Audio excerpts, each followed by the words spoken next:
Okay, we are going to call this meeting to order. Para traducción en español, por favor, refieres a la última página de la agenda.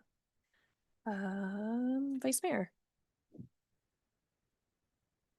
Let us stand for the flag salute and remain standing for the innovation.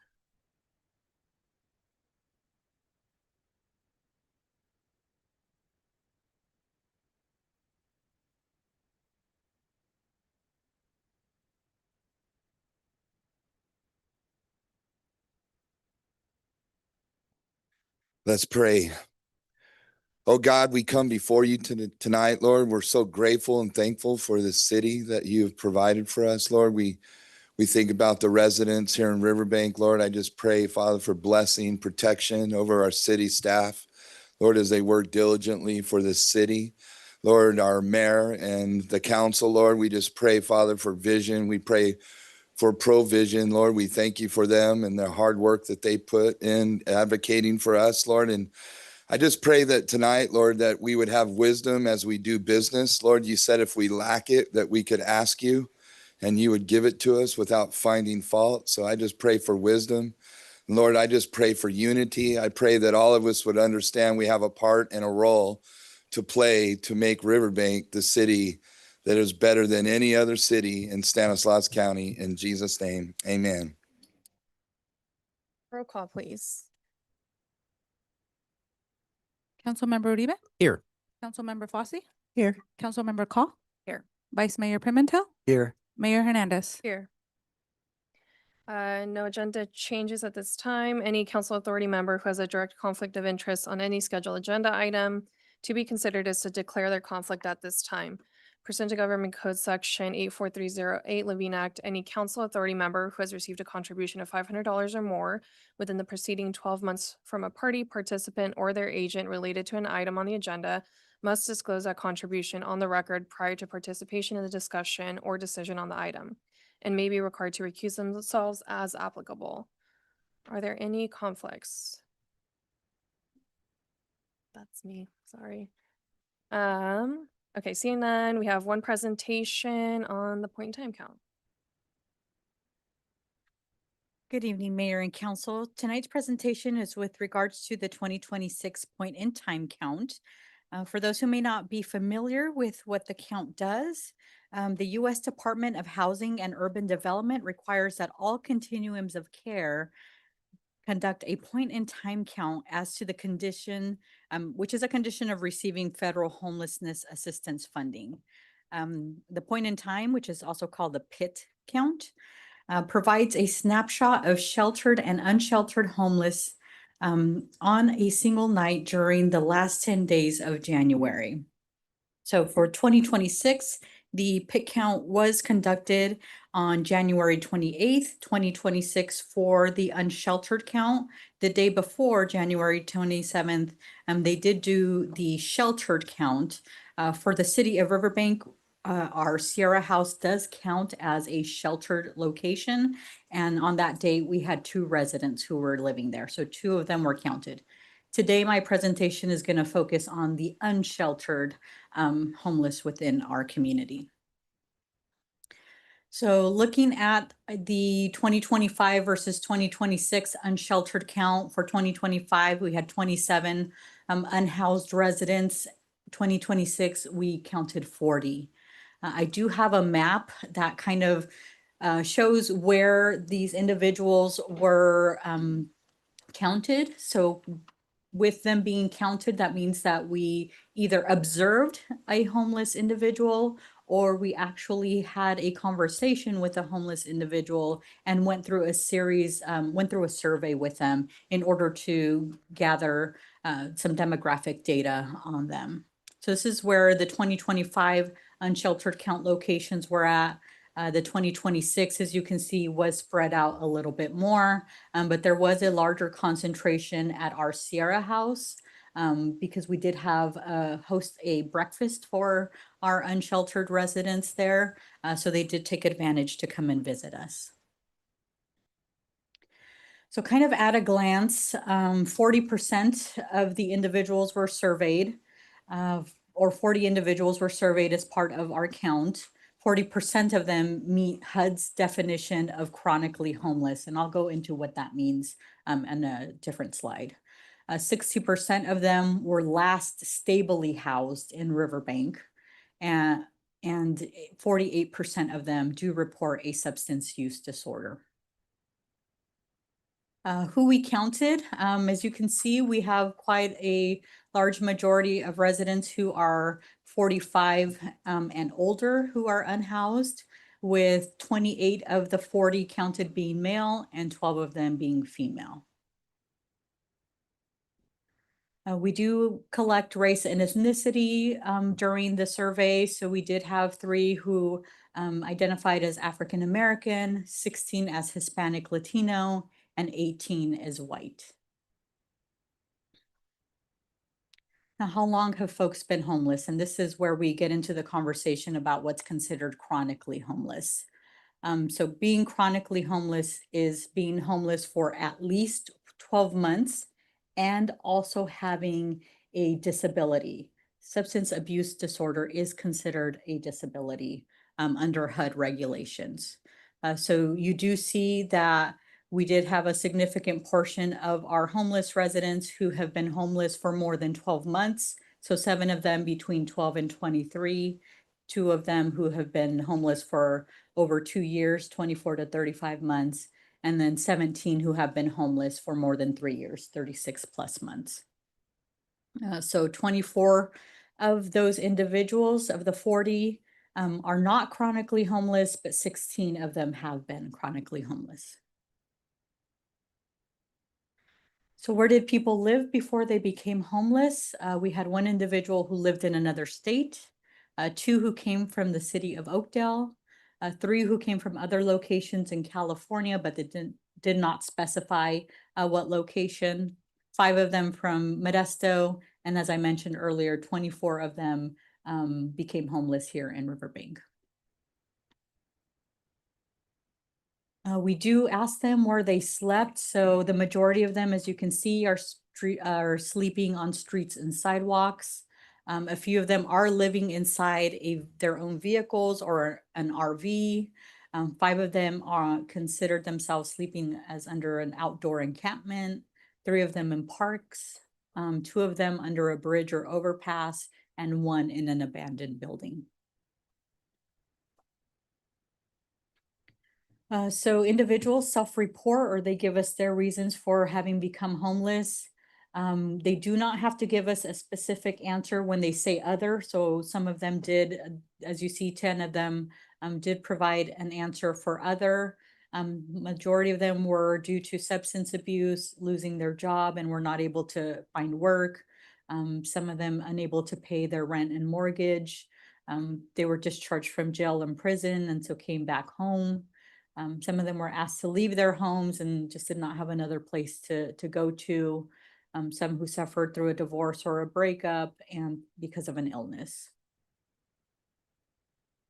So some of the health and disability conditions that some of the residents did share with us is a few of them have a developmental or physical disability. Some of them have a chronic health condition, a mental health disorder, and substance abuse disorder was the #1 reason or condition, sorry. So a few of them did share with us some barriers that they had to accessing services, and sometimes accessing services means accessing funds, whether they are eligible for Social Security or for other financial assistance. So a few of them did state that they didn't know where to go or knew that they did not qualify. The client refused assistance. Sometimes we do offer that and they just refuse. And so we don't continue to provide information if they don't want it. A few of them said other. Once again, they don't have to give us a reason when they say other. A few of them did say no ID and documents, and if others did say lack of transportation. I do want to share that Sierra House will offer them assistance when it comes to getting their IDs and their documents. One of the requirements in order for folks to be able to get that is to have a mailing address. And so Sierra House does become that mailing address for those residents. And just to confirm, the Days facility has that posted for those that are just visiting for the day? That's correct. So this is just kind of a quick wrap-up summary of the information I just presented. So homelessness here is largely local. As I mentioned, 60% of the folks that were counted were living in Riverbank prior to becoming homeless. A significant share is chronic or chronically homeless, and 43% have been unhoused for 3+ years. Behavioral health needs are high, so nearly half of them did report a substance use disorder, and about a third of them reported mental health condition. And then, of course, as I just spoke to, there are some barriers that are blocking them from being able to access services. So lack of transportation and missing ID documents were the top reported obstacles, which I feel can be addressed through the Sierra House. And that is the end of my presentation. This information is provided through the continuum of care. If anybody would like to look up any further information, it's the Stanislaus Consortium or Stanislaus Continuum of Care who does post this information. They are the ones who also provide all of the assistance and the volunteers, so we thank them. I do want to thank Norma, who actually leads our city team when we do that pit count every year. So we do put a lot of thought into how we do the count. Like I mentioned, we do a breakfast for residents to be able to come and see us. So we don't have to go search for them, but we also do receive a lot of assistance from the care team. So we really appreciate, because they're the ones that can actually go down to the river to visit any folks that are there. We give them care packages. All of this information helps to provide us with the data that we need in order to go out and request funding. So that's the ultimate goal, being able to request funding to either develop programs or develop access to services for those residents. I'm glad you mentioned the care team, because I know the care team comes out and does offer assistance with helping them with rides and identification. So I'd be interested to hear how BHRS and Reuben Imperial is addressing the pit count specifically in Riverbank when it comes to bullet point number 4, because of the access that the care team offers to the community when it comes to the unsheltered. And then I wanted to call on Councilmember Fossey with being the primary on the Shaw Committee, how the Shaw Committee is using this information in the presentations that they're bringing to the meetings. And then what are the current services this year being offered or that you're hearing the most about on that committee when it comes to the pit count and just overall unsheltered services?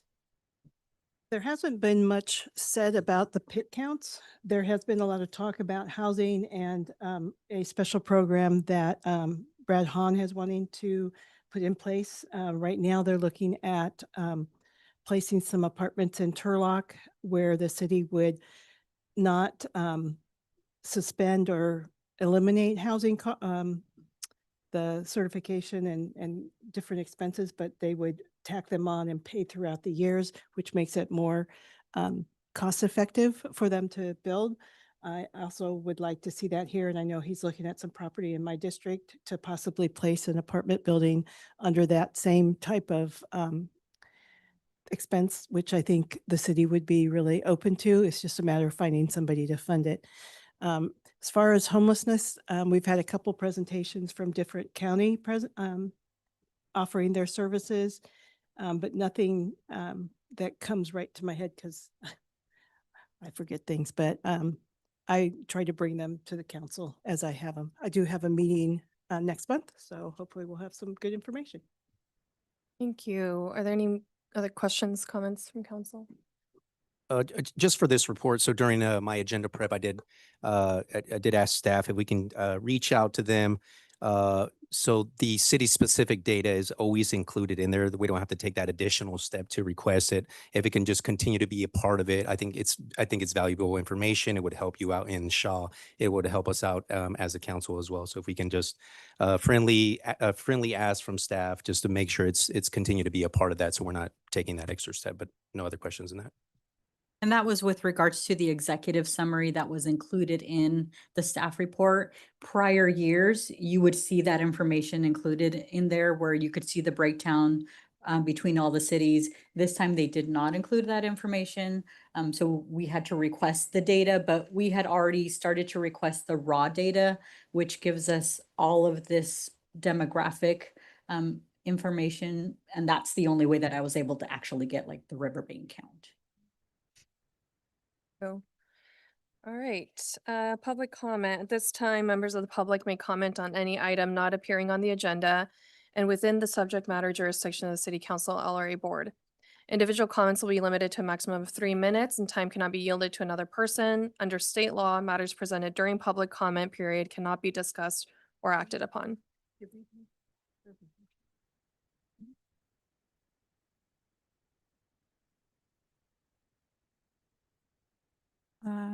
Randy Richardson. Good evening, Mayor and Council. It's an honor and also a privilege to be able to make announcement tonight in regards to 3126 Stanislaus Street is where the church I've been pastoring for the last 5 years. It was like Riverbank became a city in 1922. And it was just 4 years later that Riverbank Assembly came into Riverbank, and our church has been there now for 100 years in the same location. It's an honor because, 95 years of other men and women that God has used to keep the church doors open. And it just happens to be on my assignment that it reached 100-year plateau. And just a little bit, just so you guys know how the Assembly of God came, it was in 1906 in Azusa Street in Los Angeles, California. They have a recorded, what they would call a revival that happened when William Seymour, who came from Texas after leaving Louisiana, had this hunger and desire to experience the presence of God in a way that he was reading about it in the Bible. And because of segregation, he was being mistreated, and he couldn't get in the classroom. So they let him listen to the classes in a hallway. And as he was receiving that, somebody invited him to Los Angeles. And when he got to Los Angeles, the church that asked him to come kicked him out. And so he was walking the streets of Los Angeles, not knowing what to do. And a door opened it was a horse stable, but him and 10 other people went in to pray together. And the Holy Spirit fell upon him, and people were being miraculously healed of cancers. And having that experience, that was an experience we would read in the Bible. And so out of that, William Seymour was led, the Lord used him to bring revival into it not being so religious and more experiential. And so that's how the Assemblies of God was birthed. It was 1906. And just 20 years later, it found its a home here in Riverbank. And so we're celebrating 100 years this year. We're raising money at the community center on September 20th. We've rented the community center, and we're going to be raising money for sending missionaries around the world, which we believe what we so freely receive, we give it away. So our church actually supports 27 missionaries. We send each one $200 a month. So we're writing a $5,400 check every month to bring the good news around the world. And I just thank God that I wanted to let you know that that church has been there that long. Thank you.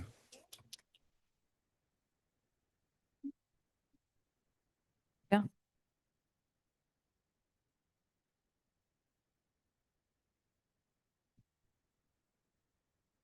Good evening, Mayor Hernandez, City Council members, city staff, and everyone here in the audience.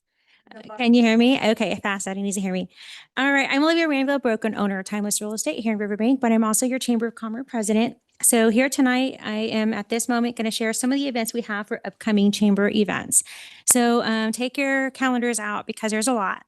We have August 26th. We have 5:30 to 7:30 right here in this room. We have a cohort that we are partnering with STEPS, Stanislaus Equity Partners. That's helping with business development, whether you're starting a new business or expanding on yours or just want to come and gather some information. So that is session number 3 of 6 that's coming up. And then August 27th from 10 a.m. or at 10 a.m., we're going to have a ribbon cutting for Grocery Outlet here in Riverbank on Patterson Road. So 10 a.m., all you guys come out and support. I know they're opening at 7 o'clock that morning, but the ribbon cutting is at 10. So be there for the fun. And then August 27th from 5:30 p.m. to 7:30 p.m. that same night, it's a busy day, we have Red Robin ribbon cutting for their 20th anniversary celebration. And they have a mixer right after. So that goes from 5:30 to 7:30. So coming out to support that. Francis is there. He's amazing. Big help in the community and part of our chamber. Also, all day long at Red Robin, we do have a fundraiser going on. That fundraiser, every time you go in there and you eat that day, you just say that you're supporting the chamber, and they will put 20% of what they make going will go to the chamber for events like the Youth of the Year scholarships, Easter egg hunt, and other things that we do in the community. And then September 2nd, 5:30 to 7:30, we do have another cohort here for that Stanislaus Equity Partners for that business learning and training. Again, on September 7th, we have another one here at the council chamber right here. And then on September 16th, same time, 5:30 to 7:30, the cohort is going to be at the Annex next to 108 Sports Lounge, their new event center, and that's going to be graduation day. So coming out to that. September 19th, we have the bingo night happening here at the community center. Doors open at around 5 o'clock. The games and stuff starts at 6. Food will be by Red Robin. Game cards come with your price of your tickets, which is only $35. And we are looking for sponsors. So see me after or contact the chamber if you have any questions on that. Then September 15th, and I know it's out of order, from 6 p.m. to 8 p.m., we have a Q&A and questions meet and greet. We have a candidate forum. We have several people running for city council in districts 1 and 3, and there may be some others coming as well that are running in our area for other things. So please come on out to that 6 to 8. And we'll see you then. And then we have been the trend, possibly having a ribbon cutting at the end of the month. They're right across the street on the corner. Date to be determined. Right now, it might be September 25th, but we're trying to see if that is going to change and determine a time. Then October 1st, we have Mancini Sleep World. That is a ribbon cutting grand opening from at 12 p.m. and that's located by Costco. So thank you guys all so much. We hope to see you there. Want to stay up here?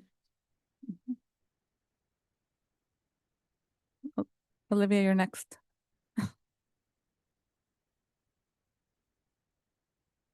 I'm bringing a friend with me on this one. Okay, so once again, Mayor, City Council, and everyone here and everyone online, we do have a special event coming up, and I'm recruiting tons of people. So some of them are up here, some of them are out here. Carlos is one of them as well. We're going to have our Riverbank Veterans Day Parade on Veterans Day, November 11th. And that is a Wednesday. So save that date. We want you guys all to come out for that. First off in the morning, we're going to have a Veterans Pancake Appreciation Breakfast. Others can come, but it's from 7 a.m. to 9:30 a.m. So we'll have breakfast at the community center. And then we are going to have check-in for the parade after that. That's going to be starting around 10 o'clock, getting everybody together, getting everyone set. And then after that, we are going to have a ceremony that starts at 11 o'clock. So it's going to be 11, 11, 11. And after the ceremony, that's when the parade will start. So it's going to be really fun. It's going to be our first one. And so just give me grace. So that will be one of the biggest events that I've done ever here in Riverbank. And I'm so excited because it's honoring our veterans. So coming from a veterans family, I love my veterans, especially the ones that are in my household.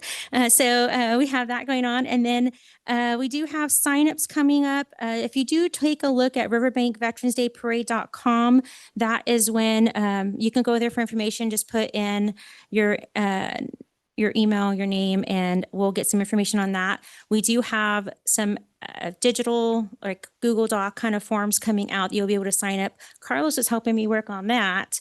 And then we are looking for sponsors also as well. So please see me after you have questions. Call me 209-502-0762. I want help with this. I don't want to do it alone. And I have lots of great people that are willing to help, but we need more. So Carlos, I'm gonna let you share. Carlos has done the Veterans Day Parade for Modesto. So I figured, I got, thank you, Luis, for giving me a contact. So I have another resource who knows what he's doing more than me. If you have any. Thank you. Carlos Verduzco. I currently live in Modesto. I've been doing the Modesto Veterans Day Parade for 6 years now. But I'm a Riverbank kid and I always come back to Riverbank. So Luis, thank you for connecting us. And I'm looking forward, excited about it. We're going to partner. So we're going to be sharing resources and what we have at the parade. Hopefully we can pull all those resources out here. So looking Yeah. forward to it. Thank you. Yeah, we plan like in the interim when people are like done eating their breakfast and stuff. So I know Fast Eddie's gonna love this. There'll be like resources of veterans tents out there and everything like that so that they can get information, resources, things like that out there so that, they can benefit more than, beyond the parade. So that will be great. So if you guys have anything or any information or want to help, just give me a call. Thank you. Michael Christie?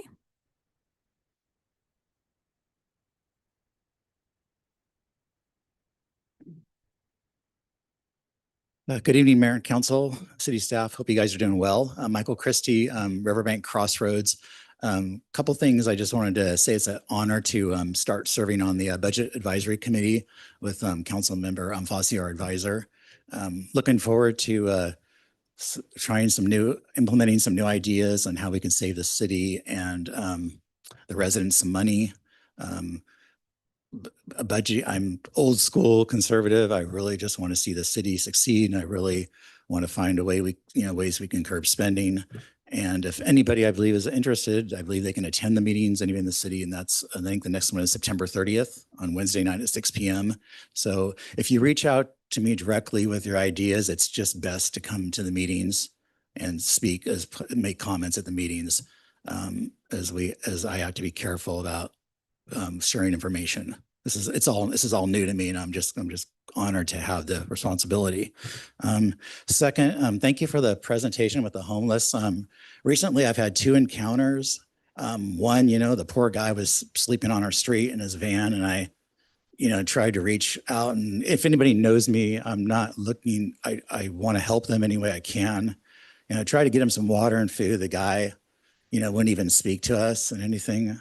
So eventually, the other neighbors got concerned and got, a little unhappy with it. So council member Call, I think, was able to find some resources for him and help with that. And I appreciate that. The second issue is, yes, you don't have to, be in a park or in a certain side of town. The homeless is right on the path in Crossroads. And, I offered to tell that guy, about the Sierra House and the day facility, just so he can get something to eat and get some clean clothes. If anything, and, the response was like, go F yourself. I mean, that's, so I don't know what else we can do for him, but, if I read something about the officers that go out, ask the care people, if there's a number we should call, a non-emergency number, I guess, is what we should tell the residents, because, we do want to get them off everywhere, not just the parks and one neighborhood or this neighborhood. We want to help them. So, and lastly, real quickly, September 25th, Friday night, 6 p.m., the Sister Cities Mexican Independence Day fundraiser. I had a blast. My wife and I had a blast last year. Thank you for the invite from the Sister Cities Committee. And it's a great cause. It's great to see these kids come up and receive their scholarships. I read these comments on social media about, oh, it's taxpayer funded. No, it's private donors. It's all people with good hearts and good business owners who just want to give back to these kids. And to see the kids from Riverbank High and Enoch High get these scholarships is just fantastic. Thank you very much. Mayor, that is all the comment cards I got for in person, but we do have a few on Zoom.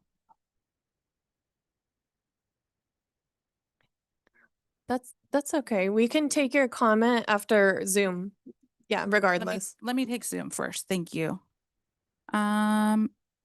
Ms. Lopez, can you please unmute? Yes, good evening. Can you hear me? Yes, please go ahead. Thank you. My name is Bianca Lopez. I'm co-founder of Valley Improvement Projects. I'm also the president of the Latino Community Roundtable, and today I'd like to talk about two issues. First, regarding the street vendor task force that the county is seeking an MOU with all cities across the county. I'd like to share that I support protecting public health, but I have serious concerns about the expansion of the enforcement before basic protections and education are in place. I recently advocated for a Spanish-speaking street vendor family navigating the Department of Environmental Resources enforcement. I encountered outdated Spanish information, unclear appeal process, no written itemization explaining more than $12,000 in charges, and unresolved questions about how those penalties were calculated. Most concerning, after the family purchased a compliant mobile unit and went through the permitting process, the Department of Environmental Resources conditioned their ability to receive that permit and legally return to work on payment of disputed past penalties. The family accepted those conditions because they needed to work, not because they agreed to the conditions as fair. The Department of Environmental Resources written response to my questions describes that arrangement, but does not identify the legal authority allowing those past penalties to become a condition of the new permit. There are similar concerns regarding confiscated equipment and the conditions placed on getting their property back. A family should not have to surrender its ability to challenge government action or accept conditions it does not understand, simply to work legally or recover its property. If Riverbank joins this task force, I didn't see anything in the agendas and past agendas about this MOU, but I do ask that the MOU require meaningful language access, transparent and itemized penalties, clear rules for confiscated property, a fair appeal process, consistent enforcement standards, and a real pathway to compliance. There should be this should be among the first objectives of the task force, not problems to fix after more families are impacted and criminalized like the county is doing at this time.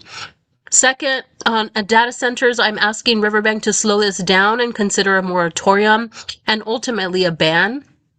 Data centers can place enormous demands on water and electricity and create long-term impacts for the communities where they are located. Before Riverbank makes decisions of this magnitude, residents deserve to know what is being proposed, understand the potential impacts, and have meaningful opportunity to decide what they want for their community. I support a ban, but at minimum, please slow this process down and engage the community before moving forward. On both issues, my request is simple. Don't wait till residents experience the consequences to put protections in place. Thank you for your time. Thank you, Bianca. Mr. Pearson, can you please unmute? Can you hear me? Yes, go ahead. Okay, Gary Pearson, Riverbank resident. Going back to the report about homelessness, I have many observations, especially early in the morning when I'm out and about getting my morning coffee. I think the report indicates a certain number of folks living in vehicles. That number is extremely low. It's my observation, just based upon Oakdale and 108. There can be anywhere between 6 and 8 folks living in vehicles, depending upon the season and what's going on. So I would urge the city council to really look closely at those numbers. The number of people on the street, in my observation, is much higher than what's reported. And I have 3 personal encounters at least once or twice a week with some of the homeless people that know how to use public transportation. They move about throughout Stanislaus County using the public transportation system. And I would hate to see that Stanislaus County decides to eliminate routes or reduce time, because homeless people do get about depending upon where they're going and what services they're trying to seek. So I would strongly support whatever the council decides to do for further funding with Sierra House, because that does serve a mission statement. Thank you. Thank you. Mr. Hernandez, can you please unmute? Hi, Council. Hi, Mayor. My name is Dave Hernandez. I'm reaching in today because I wanted to bring up a topic, and it has to do with the sewer, the wastewater treatment project, the funding, and then also some missteps maybe that have been taken in the process, outreach that should have been done, in my opinion, to the residents. And to my knowledge, it hasn't been addressed even now. In 2013, Mayor O'Brien led the council to install the Parks and Biolac system, and it was installed in 2015. And then by 2016, the city was aware that the system had essentially failed. The system had a requirement to maintain 1.0 to 3 dissolved oxygen, so that way the aerobic bacteria could be thriving and live and break down the sewage system. That failed. From 2016 up until 2024, when you guys lost the mediation, none of this was ever addressed to the residents of Riverbank. The residents were never made aware that the Biolac system essentially broke the wastewater treatment facility, and that the EMS system, which is an automated system that turns on and off similar to a thermostat to manage the dissolved oxygen, it failed, and they have to run the blowers 100% of the time, day and night. I've looked back through all the meetings, and this was never addressed. In 2019, you guys had a tolling agreement where you guys shared the burden of the cost partially, so that way they could clean the Biolac system, the dredge, the sludge. After it was cleaned in 2019, 2020, again, it failed. And again, the citizens, the residents were never told that this was the case. And then you guys move forward with the wastewater treatment project without informing the residents of Riverbank that the system had failed. The only notes and the way that a member of the public can see or have an idea that this is happening is if they look at the bottom of the closed session where it will say report for litigation with Schneider Electric. And it wasn't until June 24th of 2024 when this became public. And that is just a huge misstep. You know, we went and we moved forward with the wastewater treatment project without informing the residents that you guys, a decision that was taken before you guys entered council, Luis and Rachel, that essentially broke our wastewater treatment project. It broke the facility and it's not working.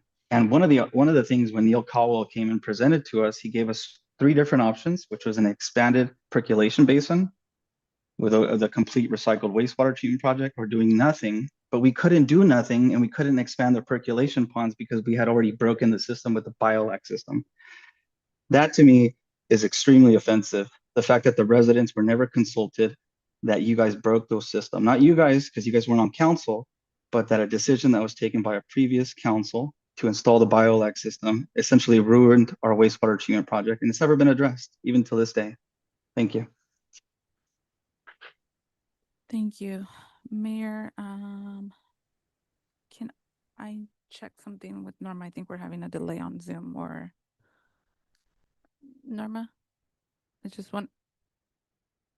Are we getting audio out that you can see? Okay. I do see that we have participants in Zoom, but we just got notified that somebody can't hear. Okay, let's come back to in person and we can Okay. revisit. Mr. Yeah. Hello, council members, mayor. I like to come to the city council meetings because they educate me. They tell me what's going on in the community. So, you know, I just come, I try to get as much information as I can. We have a lot of things going on and we all know the city's growing. Well, being a resident here for 26, almost 27 years, I think, especially with the way the economy is going and how cities and the federal government is budgeting, they're spending a lot of money, developing a lot of things. And you can see the way the economy is going, that people are tight with their budgets. You know, gas is expensive, groceries are expensive, and I'm sure we all know that. But my concern is, as I get more educated and we have the river walk, we're developing houses and all those things, I'm just thinking we probably need to slow down in terms of development excuse me, and focus on our infrastructure as opposed to building more houses. Let the constituents know what's going on. Traffic is already pretty hectic. There's so many things going on that your constituents are concerned about, and it seems like we're putting the cart before the horse, meaning, are we focusing on how we're spending our money? Is it really important to do certain projects as opposed to holding on to that money and see where the economy goes? And, I don't know how the money flows, but we know who spend it. So, the city planners, all the people who get these contracts, we want to make sure that they slow down. We don't want data centers here. We obviously know people across the country, and it's not a good thing. Can't tell me anything good about a data center. That people are not wanting detention centers in their community. We know how that's going. So I'd like to come in and come to these city council meetings because it teaches me a lot of how the process works. And it seems like a lot of the government, whether it's local, federal, or state, are implementing programs in our community where we pay the tax dollars. So I guess that means we pay your salaries, but the constituents don't get to put in the input of the development of their community because we all have different opinions. Everybody doesn't agree. But I do think that the city needs to take the constituents' concern to matter. Thank you. I Thank don't you. see anyone else on Zoom. Is there anyone else in person that has a public comment? All right. We are going to move on to our consent calendar, items 9.1 to 9.3. Is there any consideration or conversation?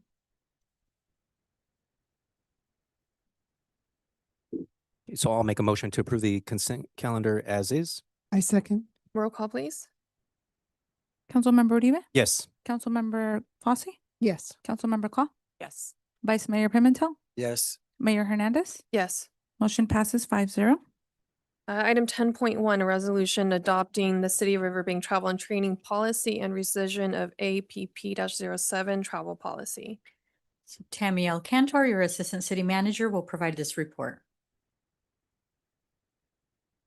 Good evening, Mayor and council members.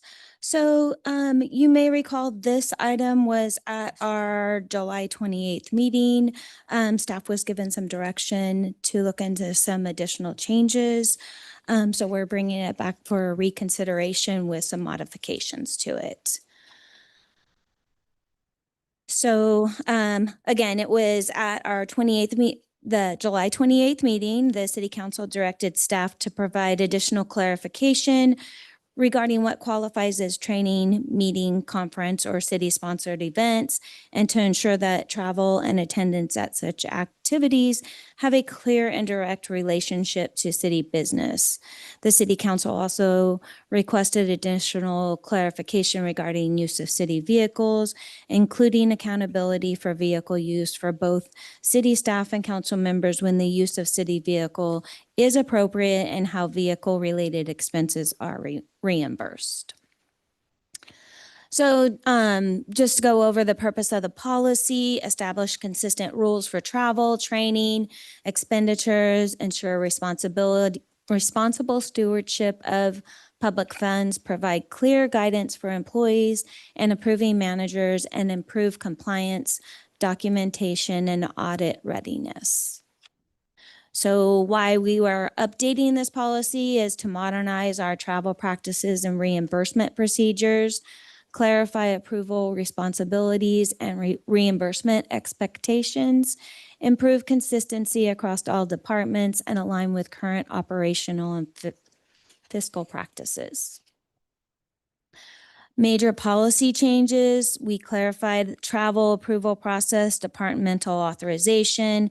We added cancellation procedures to minimize unnecessary cost, established expectations for city credit card use, added time reporting and work hours section for travel, clarified lodging standards and premium room restrictions, added guidance for rideshare services and modern transportation, added statement reserving city's authority to deny unauthorized or undocumented expenses, modernized per diem language using GSA mill rates, updated rental vehicle provisions, and insurance guidance.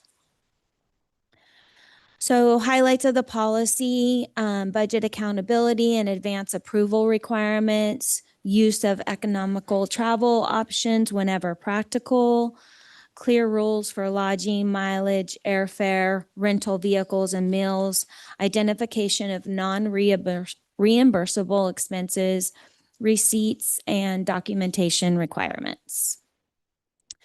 So here's a highlight of the updates to the policy. Section 1.5 has been updated, adding definitions of qualifying training, conferences, and events. Section 1.5 has been added to clarify a city-sponsored event. Section 1.5.2 has been added for additional clarification regarding a qualifying conference or training event. And Section 2.1 has been added. Each travel and training request should be supported with documented city business purpose. And then Section 3.3.2F has additional clarification regarding the use of city vehicles. So this is the red line version from what we originally got, and actually shows you in section 1.5 the changes that were made. You can see there's a lot of red in there where we have added additional information in there, making sure that we are clarifying those events, that they need to be associated with the city business, and so that we are only reimbursing when the event has a clear and direct relationship to official city business, city operations, city priorities, legal or regulatory compliance, professional development related to the attendee's city role or representation of the city in an official capacity.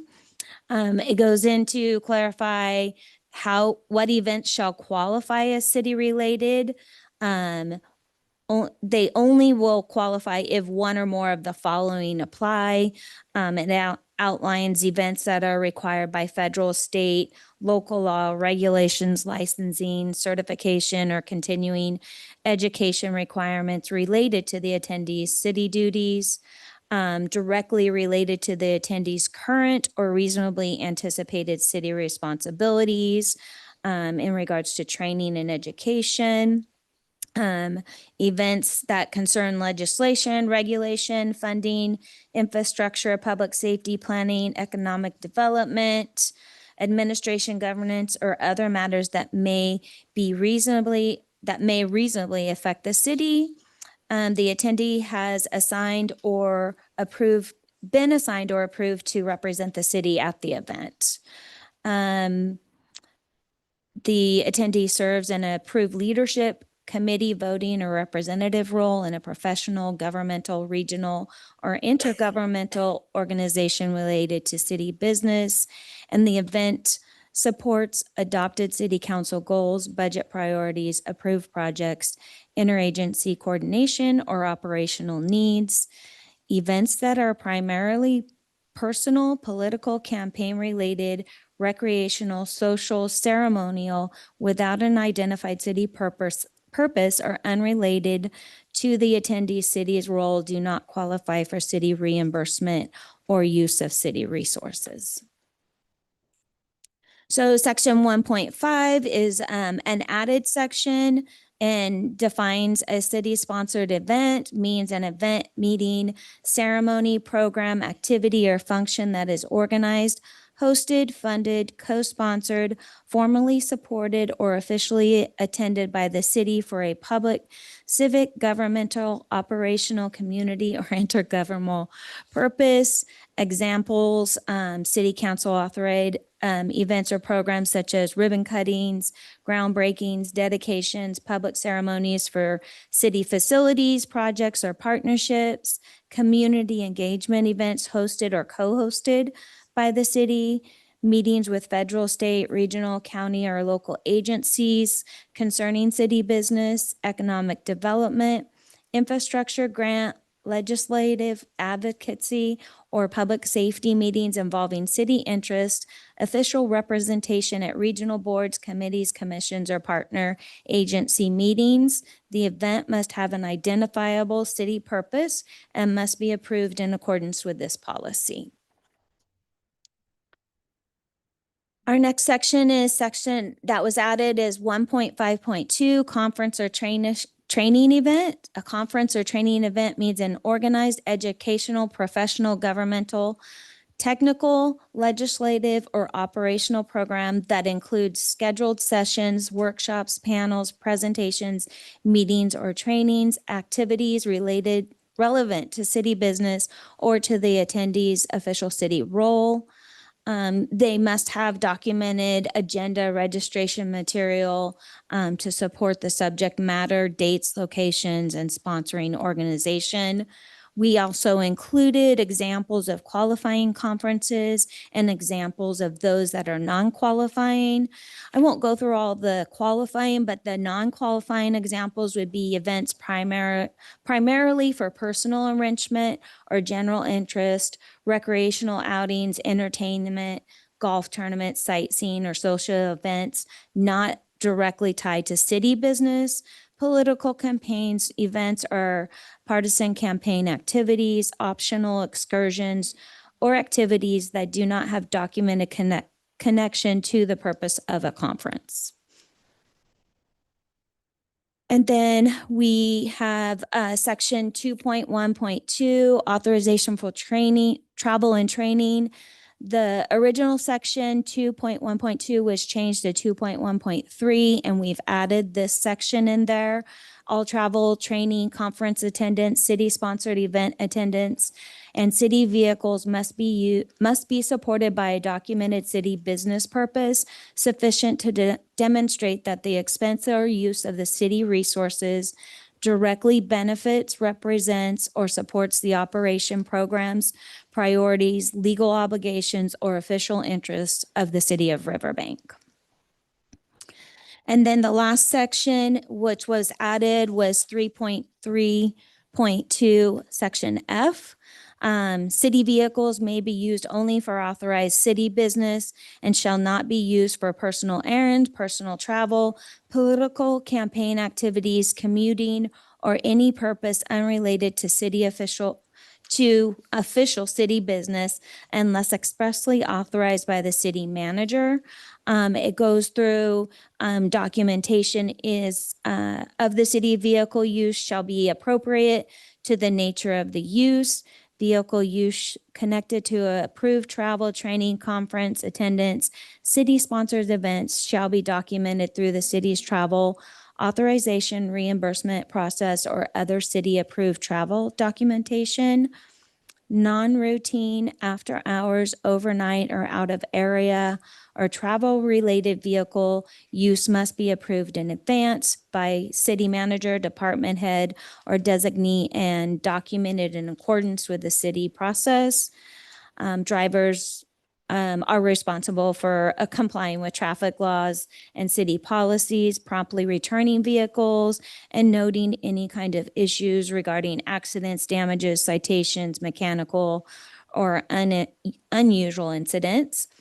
Misuse of a city vehicle or failure to document vehicle use when required may result in suspensions or vehicle privileges, suspension of vehicle privileges, repayment to the city, disciplinary action for employees, or other appropriate review for elected or appointed officials.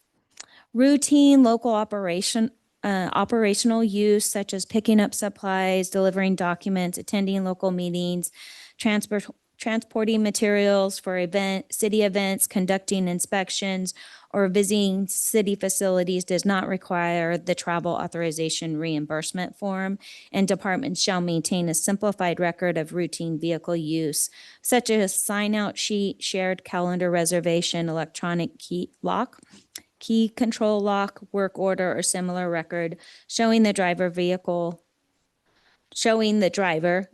date, and general destination or service area and city purpose. So the benefits to the city in adopting this updated policy is giving our employees clear expectations, giving greater consistency in reimbursement decisions, improve fiscal accountability, and reduce audit findings and administrative questions. So with that, tonight, staff is making the recommendation to adopt the resolution, approving the City of Riverbank travel and training policy and rescinding APP 07 travel policy. Thank you. Are there any, I'll bring it to council first, comments or questions? First, I want to say thank you. I know I had big opinions about how it read before. So I really appreciate the work that you guys did because it's very detailed, but I think it was definitely necessary given the circumstances in other jurisdictions and other levels where there's been an abuse of travel and expense policies as a whole, and then the training policy on top of that. So I appreciate the work that you guys did. Thank you.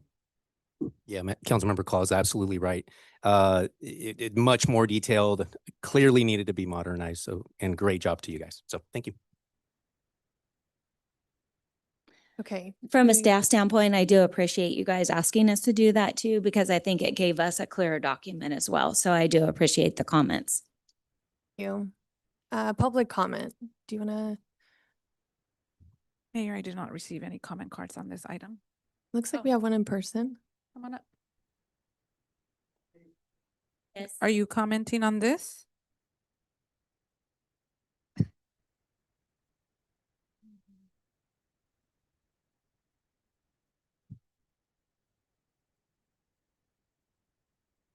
Mr. Mayor, Vice Mayor, City Council. I'm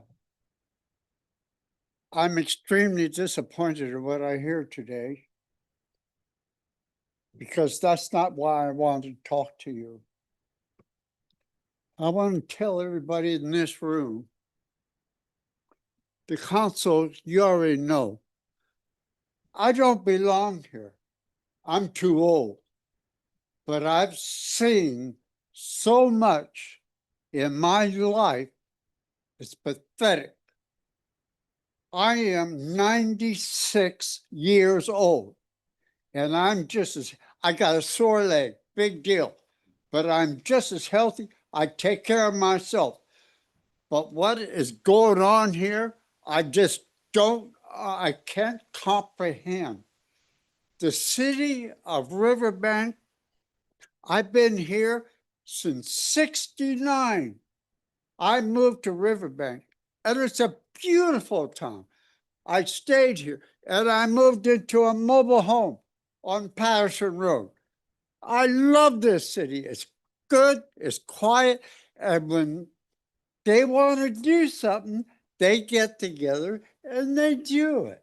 We don't need outsiders tell them what to do or give a rule. I don't know who you are. Who are you? I'm Tammy. I'm the assistant city manager. You're the city manager? Assistant. Well, anyhow, Eddie? Sorry. Are you referring to what we talked about right now? Is your comment about that? Yeah. No? that's wrong. Can we hold off on your comment? 'Cause we're trying to get through this. Death recommendation.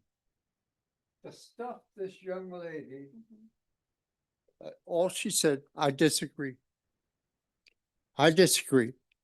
At my age, maybe I'm all wet, but no, I disagree with what she said.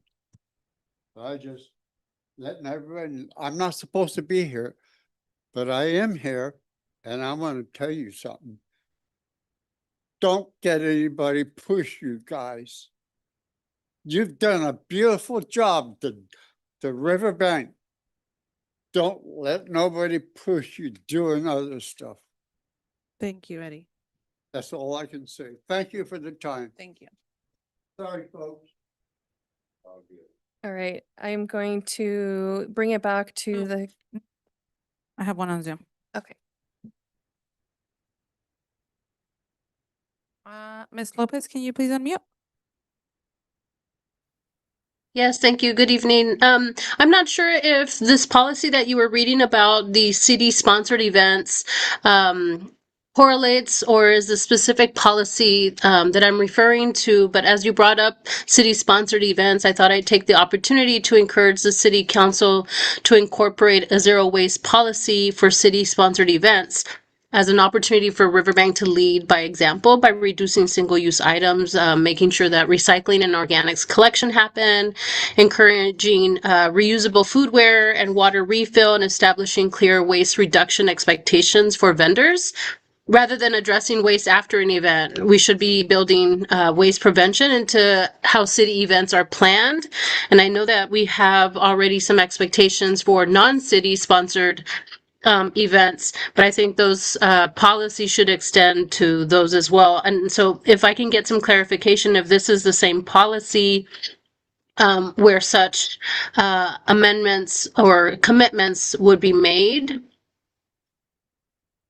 for city-sponsored events specifically. Thank you. So this is different. Okay. But it would be something we can consider and making eye contact with our Parks and Recreation Department at a later date, but you are heard. Thank you. Is there any more public comment? Mayor, that is all I have. Okay, I will bring it back to council for more conversation or consideration. I'll make a motion to approve item 10.1, the City of Riverbank travel and training policy. And I'll second it. Roll call, please. Councilmember Uribe? Yes. Councilmember Fosse? Yes. Councilmember Call? Yes. Vice Mayor Pimentel? Yes. Mayor Hernandez? Yes, Motion passes 5-0. thank you. Thank you. 11.1, a resolution of the City Council approving a professional services agreement with Westwood Professional Services, Inc. for design services for the Jackson Avenue Stanislaus Street Neighborhood Park project in an amount not to exceed $280,302.50 and authorizing city manager to execute the agreement. Mayor and Council, Michael Patton, our Director of Parks and Recreation. Thank you, Marcella. Good evening, Mayor and Council. We're excited to be here to present this agreement to you guys for a project that we're excited to get going. We want to provide some background real quick to you guys. In 2025, the City Council directed staff to designate an area about 2.08 acres that's located behind the Galaxy Theaters on the Jackson Avenue, Stanislaus Street for a future park. If you can recall, in previous years, the city was working on trying to develop some, I believe, affordable housing, small homes out there. And with that part of town not really having a clear defined neighborhood park, the council kind of shifted gears and said, hey, let's start something that can help the residents in that nearby area. So we have a quick image here of that area. So again, it's behind Galaxy, north of Galaxy. It's an odd, unique shape in that red little box there. We also included part of the streets that are right there at the intersections that would impact that park space. So back to the background. So to help fund this endeavor, the city recently sold a 10-acre property that was located on the east side of town at the intersection of Eleanor and Kentucky on March 31st, 2026 in the amount of $382,720. That Eleanor property was purchased 15 plus years ago with the potential intent of serving as a Parks Corporation yard. However, with 15 years, our Parks Department is still relatively small. We're perfectly nestled in with Cody and his department out there, and it would take quite some time for us to get big enough to where we need significant space to serve that. And so with guidance from the city council, we had the idea of using that funding that we got from the sale of the property to go towards kind of going towards this space to develop into a park.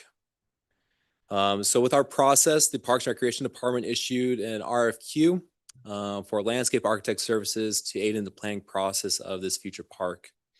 Some information here. So the RFQ was released on May 11th, 2026. The deadline to submit proposals or respond to the RFQ was June 17th, 2026, so a little over a month. We as staff, we didn't want to reach out to any landscape architect firms. We wanted to reach out to some that had specific park experience, not just with residential, commercial, but that knows how to deal with the public and the public sector. And so there aren't too many here directly in the local area. So we reached out to 4 firms that were surrounding the Central Valley. We also published this on the city website.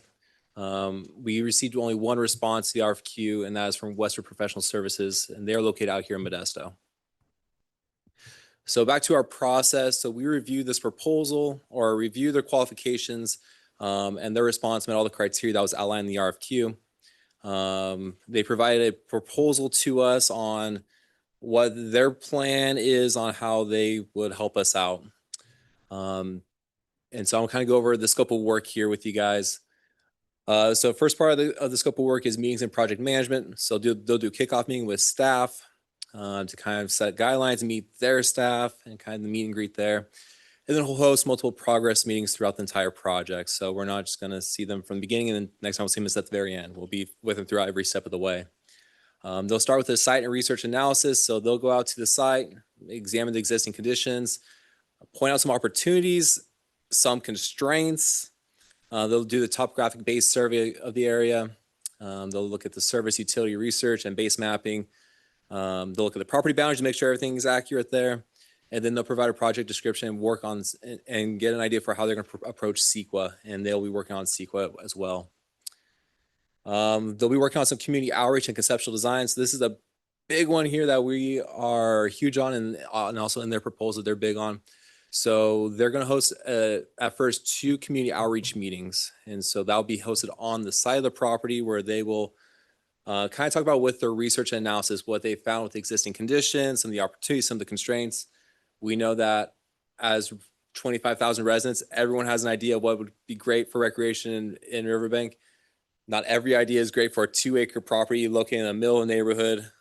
So we'll be working with these with consultants that can help us out, help with the community, kind of have that dialogue and communication.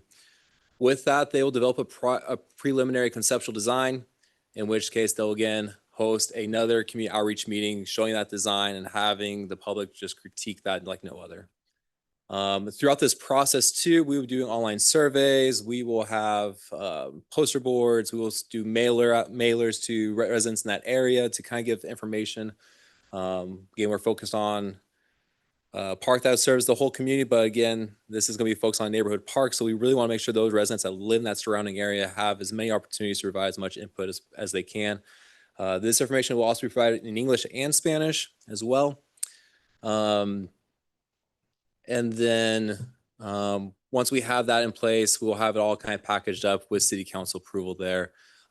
Throughout this whole entire process from the get-go, city council is more invited to give their input, be involved. So you don't have to wait till the very, very end. You could be at the very forefront, taking the surveys or attending these public outreach meetings. And so it's not just, here's the very end of it, sign off on it, right?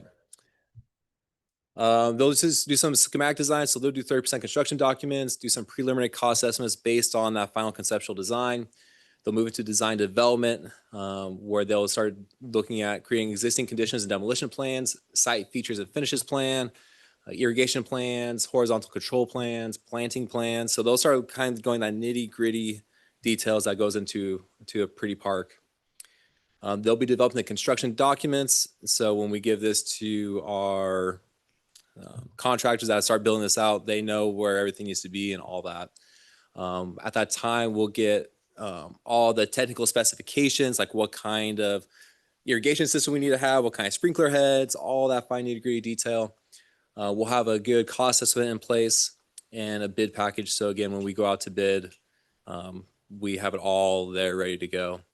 In the proposal, they'll help us out with the permitting, so they'll make sure they'll give us all the forms for all the permits that we need to apply for, work on stormwater pollution prevention, and they'll provide some bidding support.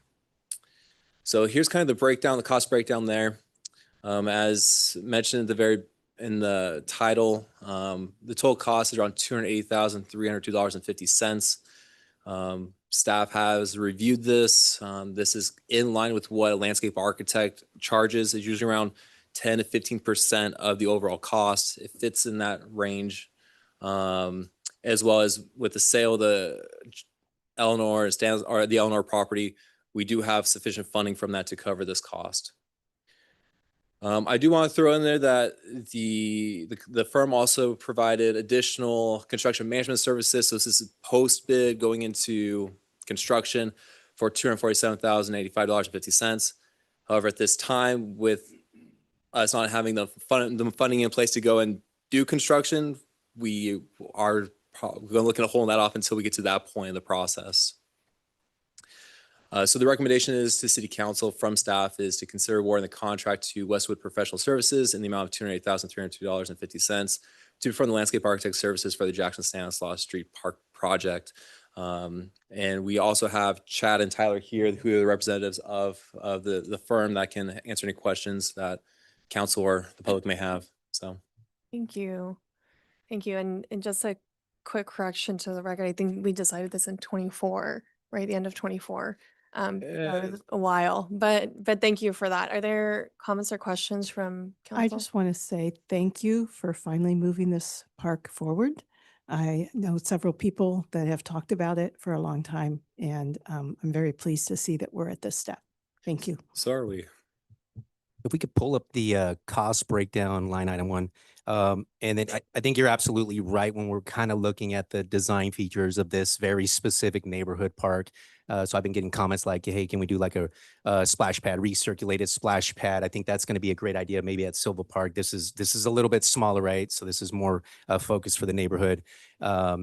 Staff has done a great job setting the standard for the pour in place surfacing. So I know the reps are here. So Michael said, go ahead and start sharing your comments early. So I'm going to share mine now since we're here. So Chad and Tyler, we would love to see when you guys are doing your community outreach, keep that in mind, the pour in place surfacing. We've already set that as a standard. So maybe have those as options there, ADA inclusive play equipment, and obviously shade structures. For the cost breakdown, okay, so I was adding this up, and I just wanted on the record just clarification because I did ask for it in the morning, and I think it's stuck, but I just want to make sure. So that there's a 30,000 reimbursable cap part of. So when I add this up, there's still a 30,000 reimbursable cap. So is this 30,000 reimbursable cap part of this? If someone could explain that for me. Correct me if I'm wrong, Chad, but it is, right? Because this is all lump sum. So if your guys looking to, these guys are out of Modesto, so there is shouldn't be any hotels or airfare and all that kind of stuff. Yeah. Right? So the 30,000 is broken into like, say, the meetings and the travel and all that, right? That's all part of that. Okay. That should be in the meeting and the project. Meetings, travel, supplies, if they're going to bring out, large poster boards, et cetera, like that printing costs, those are all incorporated. Yeah, and there's parts in here too where it outlines the city would be responsible for that kind of stuff. Like, for example, for the community outreach, they said they'll provide 5 poster boards. So if we say, as city was like, hey, we need 10, that additional will come out at our expense. So okay, gotcha. Just wanted to make sure when I was adding this up, I still saw this 30,000 aside that wasn't line item here. So I just wanted to make sure. That's all I have for now. Thank you. I first want to thank you for including the cost breakdown and increasing the transparency on how every dollar is being spent. So I really appreciate that. It gives us an idea of where every penny is going. The fiscally conservative part of me wants to know, on the Eleanor property, it was $382,720. Was that the net after brokers, real estate agents were paid, taxes, transfer fees, all the good things? So we were left with $382,000. So we will have money left over. Just a little bit over 100,000. So my question on the additional proposed work, there was a proposal in there. Can you go back to that slide? So is that a discount for early approval, or is that a consistent price? So once all of the design and everything is done, that's going to continue to be the price? Do you see a fluctuation? What do you forecast that to So look I'm like gonna in ask the Chad to come future? up here and answer that if you could. Thank you. Good evening. Thank you for having us here tonight. The answer to your question is yes, when we proposed on that, that is a number that is set in stone for the proposal of this project. If something were to change in the request, then we would review, but that's where it is for right now. And that's where it'll stand as long as nothing additional is requested. So no forecasted huge increases, fluctuations in that at all. It's a pretty Construction consistent cost may go up, but the Right. fee won't. Okay, So, perfect. yeah. Fair enough. Thank you. Any other comments, questions from council? All right, anything from the public?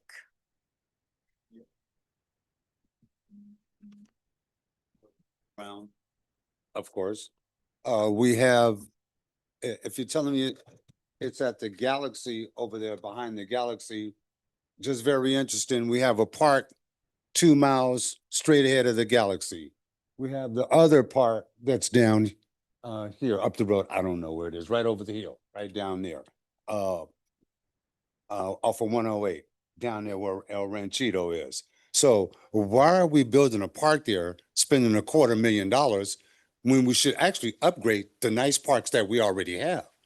And I live on North Landing, so I'm just as you go out of Riverbank. So I have a considerable ways to go.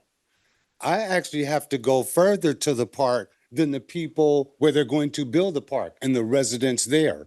So I'm just saying, it doesn't seem logical to build a park there. We can just upgrade the parks that we already have. That's $250,000. And so in terms of proximity, where I'm at, it's further than the actual park there, which would actually be closer for the people who are there by the Galaxy Theater. So to me, it doesn't sound logical that we would build a park there instead of upgrading the parks that we already have. I'm just saying, that's, to me, I just had to make that point.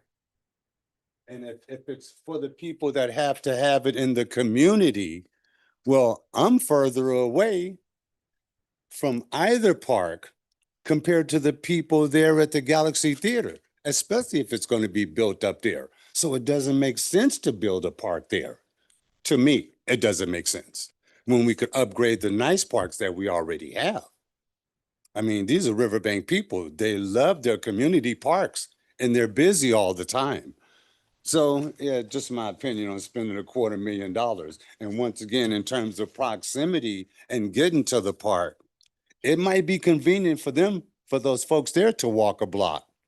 But for me to get to any park, it's further for me to get there than it would be for the people at the Galaxy Theater. I'm just saying that live in that area. They're closer to the other parks that it takes me probably another maybe mile to get to. So, yeah, I just had to say that. And thank you. Thank you. Mayor, I do have 2 on Zoom.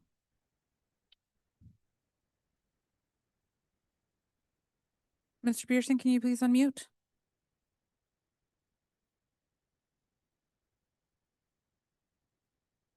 Can you hear me? Oops, can you hear me? Sorry. Yes, Can we you can hear hear me? you now. Yes, Okay. go ahead. I'm one of the strong advocates of having community parks in all neighborhoods. This property itself was put on the table in 2024, and I was a very strong supporter of making that a community park for all of the neighborhoods, especially since it lies across the street from a school that has no access by the general public. So this is an area that needs a community park. That said, I'm highly supportive. I do have several questions, but as we move forward in getting the public input, I would advocate strongly that this is the opportunity to really put a park together that can maybe have a small soccer field, because we have residents on the east side of that probably play a lot of soccer. So this is an opportunity to do that. Also, we're a community that likes to get out and walk, and this is a place that this park can be utilized all times of the day. And then finally, on the project itself, I know that the initial cost seems astronomical. And when we look at construction costs, there's always going to be a change order. That's just the nature of the game, because you don't know exactly what's out there under the ground. It could be you don't have the right size utilities. Given now that PG&E is replacing all of its power infrastructure in my neighborhood, there's those kinds of things that get encountered. So just closing, hey, I'm very supportive of this. And I know a couple of years ago that we had some very strong supporters. So I thank you, and I thank council for considering this.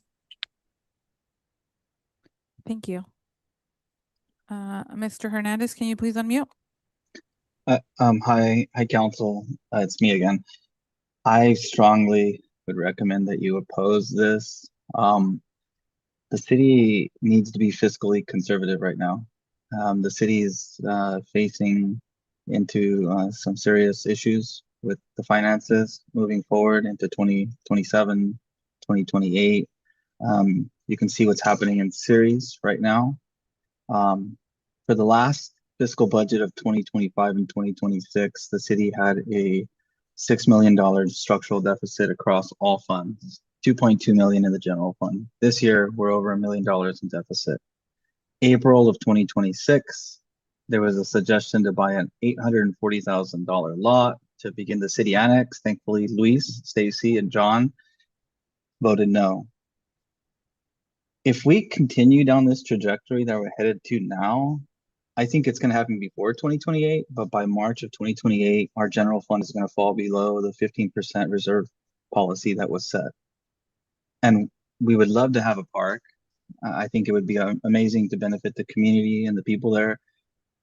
But right now, the city really needs to reevaluate the expenses that it has, the revenue that is coming in. There is going to be some easing of the pressure that's on the deficits. That's going to be the tax sharing obligation that's going to be fully paid off. I think there's $700,000 left to pay for the Costco infrastructure. But even then, we're still facing an over $1 million deficit. And we also have increases in unfunded liabilities that we have to do. We have a wastewater project that we've already shouldered and we've been paying for that we, as of now, there's not an option to fund it. So it would be a great idea to have the park, but the problem is if we continue burdening ourselves, like, how are we going to pay for it? How are the citizens of Riverbank going to be able to pay for this? If just the planning part of it is $250,000, then what's going to be the actual work? You know, the hardscaping, the grading, all the infrastructure that goes underneath, the recurring maintenance costs. I just think you guys should seriously push this back, consider it at a future date. And we have to use the funds that we have available right now to start cutting expenses that we already have shouldered. Thank you. Thank you, Diego. Mayor, that is all I have on Zoom. Is there another public comment in person?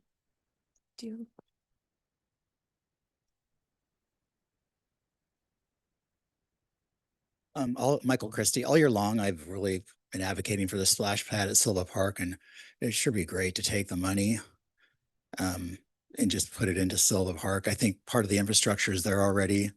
That was phase 3, what was promised to us residents there when that was designed. Gosh, you know, I'm not, and maybe we can just, you know, get by without taking on any more debt.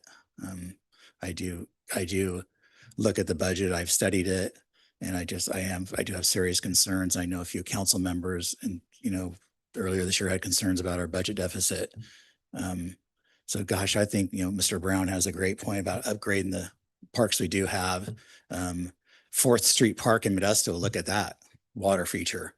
Those kids are out there, you know, it gets kids off the iPads and off the video games, you know, gets them out there. Families get out there. You know, I'm not saying we have to have a, you know, snack shack and lifeguards on duty that big, but make use of that space there in Silva Park. that it'd be great for the families, it'd be great for the community. And, splash pad is all Riverbank can enjoy it. It's not just Crossroads residents. So I would urge you to consider that and not take on more debt. Thank you. Anything else online? Mayor, I don't see anyone else online wishing to speak. Okay, I'm going to bring it back to council for more comments. I actually have a couple of questions just hearing the conversation. So when a new development goes in, is there a California standard on parks within those new developments and what that looks like? Is it how many households per or square mileage, or what does that California standard look like now when it comes to parks? Yeah, so if I am correct, it is the amount, they need to have a certain amount of a certain number of of acres dedicated just specifically for park space based on the number of households that are coming in. And so when we work with new developers coming in, when we talk with Josh, we will figure out, okay, how many houses are coming in, what are the fees coming in, how much park space is dedicated. So when they start playing out their big master plan of where they're putting parks, we start calculating, okay, this is how much acres this is how much acres this park over here is going to be. And we make sure that falls within the California regulations. So. And then I guess the big kind of cloud is, and I know this is just the design process and the community outreach and getting to see what it could potentially look like. What is the plan for funding for future maintenance once a park is built in that neighborhood? Because like Crossroads, for example, has the lighting and the district to pay to fund those parks and the maintenance. So what does that look like for this particular park? So with this park already being in, would be an established neighborhood, it would be coming out of the general fund to fund the maintenance of it.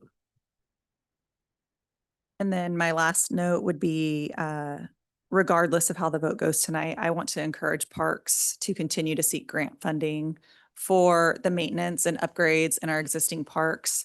And then going forward, as far as new ideas, the splash pad, finding grants and money through the county, wherever it may be, for recreational activities within our city. So regardless of how this goes tonight, I just really want to encourage you guys to do that. So I think that that question was great because that was part of the consideration we had when we were just debating this in September versus the project that was being proposed at the time. And so we decided that there was like a deficit in that area.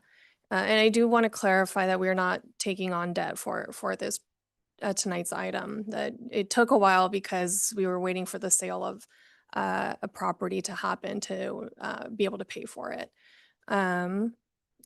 Is there anything else, any consideration? Yeah. I make a motion that we approve 11.1. I'll second it. Roll call, please. Councilmember Uribe, Yes. Councilmember Fosse, Yes. Councilmember Call, Yes. Vice Mayor Pimentel, Yes. Mayor Hernandez. Yes. Motion carries 5-0. Thank you. Thank you.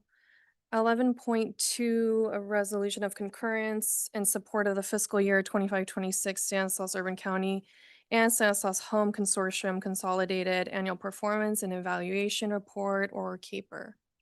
Mayor and Council, Leticia Caratachea, who's your housing specialist, will provide this report. Good evening, Mayor. Good evening, City Council members, and good evening, City staff.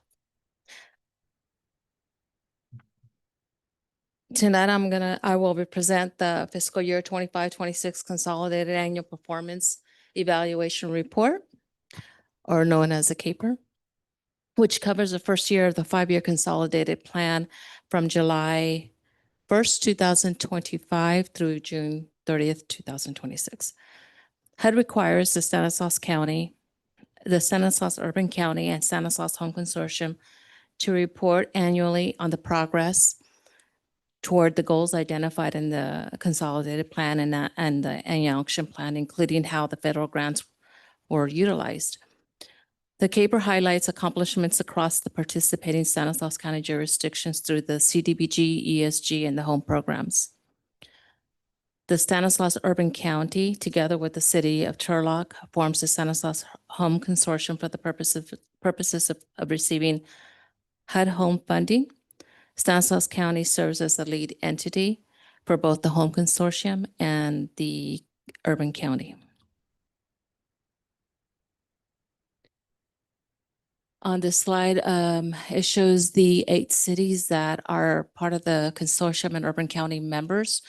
And it will be discussing the HUD entitlements since 2001, and the Stanislaus County lead entity for the Urban County to 2021 and for the Home Consortium 2023. And the City of Turlock participates only in the Home Consortium. The HUD entitlement requirements are outlined on this slide. The consolidated plan is completed every 5 years, while the annual action plan is completed. The annual action plan and the consolidated annual performance and evaluation report, known as the CAPER, the one I'm presenting today, are completed annually. The AAP identifies the priorities in the projects and activities for the fiscal year and guides the allocation of HUD funding. The CAPER summarizes the City of Riverbank's progress and accomplishments towards meeting those goals with the program administration and oversight provided by the Urban County. For fiscal year 25-26, these are the HUD entitlement fundings. Listed here, you'll see the programs and the amounts that were allocated for the CDBG program. For the CDBG program, it's shared among the 7 cities, and the home program funding is shared among the 8 cities. The amount for the CDBG allocation is the $2,302,867, and for the home investment for the home funding is $1,234,276. I want to note that the CDBG, the CB1 and the CDBG CB3, the funds were awarded in 2020 and 2021, and the service providers have until June 30th of 2026 to fully expend the expended funds. Program outcomes are reported annually in the CAPER until the funds have been completely utilized. On this slide, the chart shows the CDBG funding allocated to each city and the county for the use of approved CDBG projects. The CDBG Public Services and the ESG program provided public services and homeless services throughout the Urban County through the service providers that were awarded through the annual grant process. There will be more information on the specific service providers awarded in the upcoming slides. The City of Riverbank was allocated the $138,373. Oops. The CDBG Community Development Block Grant, known as the CDBG program. The primary objectives for this funding is directly to benefit the low and moderate income people, to prevent and eliminate slum and blight conditions in the neighborhood, and meet the particular urgent community development need. They're also to fund activities that must be through CDBG eligible activities for the purposes of preventing and preparing or responding to the COVID-19. These are the main objectives for the CDBG program.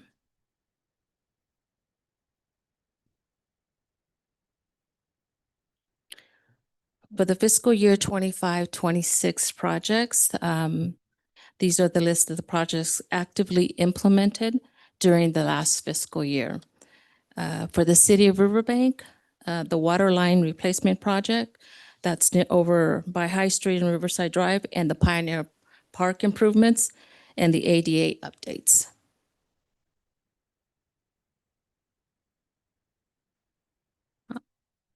This is the Stanislaus County West Modesto Infrastructure Park that they have listed.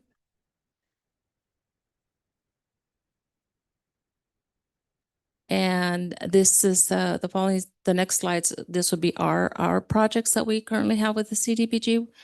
I know I've spoken about this project in the past, but I just wanted to give you a little bit of update as where we stand now. The water line replacement project, the project includes approximately 1,650 linear foot of 8-inch water main and reconnection of 35 existing water services with connection to the existing water system. The project will also include associated roadways, utility, and site improvements. This is a multi-year project. The NEPA has been the NEPA has been completed on this project. CDBG funds provided through the consortium support this project. After bids exceeded the project budget last year, the City Council rejected all the bids and redirected staff to rebid for the project. City staff has since worked with Adora Engineering and the MCR Engineering to revise the project scope, plans, and the specifications. Final revisions are underway with the updated plans anticipated by the end of August of this year, 2026. The project will then be advertised for bidding.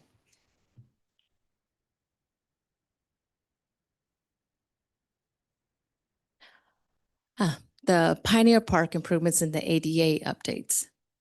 The project proposes the CDBG funded improvements to enhance accessibility, safety, and overall park amenities at the Pioneer Park. Improvements will include an ADA compliant pathway and playground access, upgraded picnic and seating areas, hardscape and landscape enhancements, park amenities, and ADA parking modifications. The NEPA has also been completed on this project. And again, this is a multi-year project subject to funding availability, benefiting approximately 375 low to moderate income households. The CDBG funds provided through this consortium are being used to support this project. Final plans and specifications for the Pioneer Park improvements and ADA updates project are currently being completed and are anticipated by the end of August of 2026. Once finalized, the project will be advertised for bidding.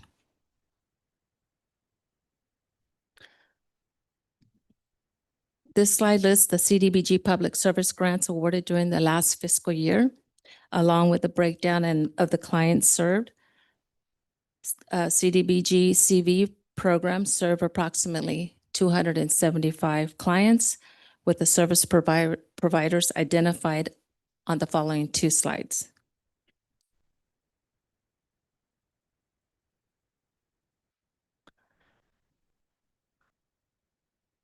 This slide lists the service providers awarded funding in 2020 with funding agreements that ended in June 30th, 2025. United Samaritans Foundation and the Children's Crisis Center and the Center for Human Services had no activity to report this year as their funds were fully expended in the fiscal year 23.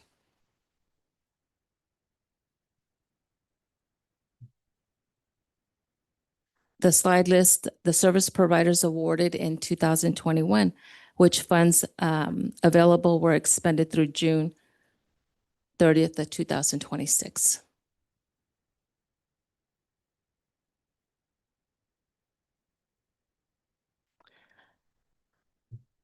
The Emergency Solution Grants Program purposes are to engage and assist individuals and families experiencing homelessness, to provide rapid rehousing and emergency shelter services, and to prevent homelessness through supportive services and resources.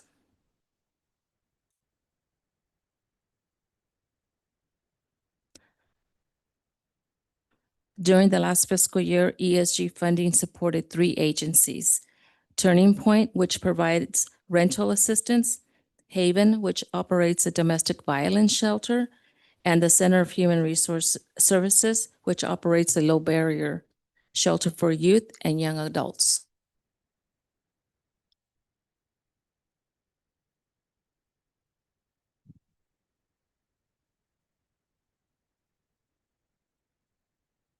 This slide highlights the progress towards the consolidated plan goals over the past 5 years. The key challenges include excuse me. The key challenges include limited affordable housing for rapid rehousing and homeless prevention, as well as rising project costs and staff turnover impacting infrastructure projects.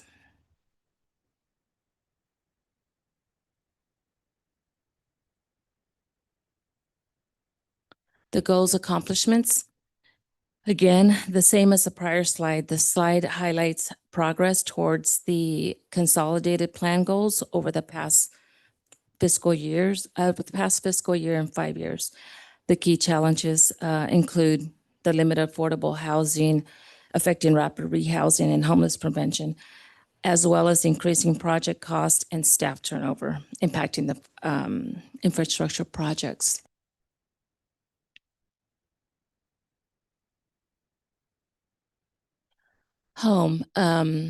The Home Investment Partnership Program, known as the Home Consortium. The county issued the Affordable Housing Request for Proposals, the RFP, in September 2025 to solicit eligible projects for home and PLHA funding. Home funds will also support the consortium-wide housing rehabilitation program. Over the past year, the county finalized the policies and the procedures for the Home Consortium Housing Program. The following slides highlights 2 projects selected through the RFP process and were approved for home funding by the Board of Supervisors. Here is the Park Street cottages located in Charlock. The Park Street cottages in Charlock was selected through the RFP process and subsequently approved for home funding by the Board of Supervisors.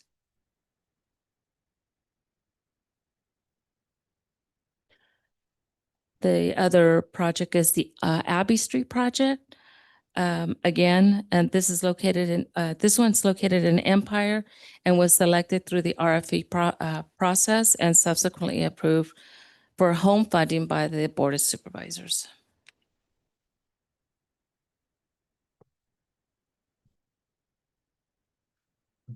This slide shows the public comment period and the community outreach efforts.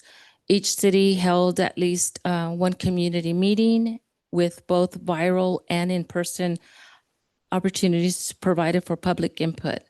The information on the meetings were posted on the county's Department of Planning and Community Development website. And I just would like to mention that the City of Riverbank held our community meeting on August 19th at 5 o'clock here at the City Council chambers. And this is the second meeting that we were holding for the HUD requirements. And this concludes my my presentation for the CAPER report. Thank you so much. Are there comments or questions from council? Yeah, I want to go back to the slide that had the CDBG allocations. There was 2 different ones.